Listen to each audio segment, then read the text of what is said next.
আচ্ছা বলুন তো, যারা এই কাজগুলো করে তারা কি মোটেও ঠিক করতেছে? তা না। আমি 10টা টাইগার মুরগির বাচ্চা নিয়েছিলাম, 10টা থেকে 2টাই মারা গেছে। যারা এগুলো করে বিক্রি করেন তারা কিন্তু প্রতারণার চেয়ে কোনো অংশ কম না। আপনারা এই কাজগুলো একদম ঠিক করেন না। আপনারা বাচ্চা ব্রিডিং করেন না ঠিক মতো, ভ্যাকসিন করেন না, না করেই বাজারে ছেড়ে দেন। মানুষগুলোকে অনেক কষ্ট হয়রানি করেন। যারা শখের বয়সে পালন করে তারাও কিন্তু পারতেছে না আপনাদের কারণে। যাদের শখ থাকে তারাও করে না, কারণ প্রতিনিয়ত মানুষ প্রতারণা হচ্ছে, লস খাচ্ছে।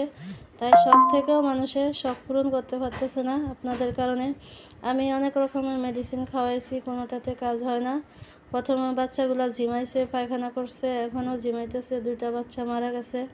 পুরোপুরি আমার অনেক লস হচ্ছে। তাই শখ থাকার কারণেও আমি একদম মন খারাপ হয়ে গেছে।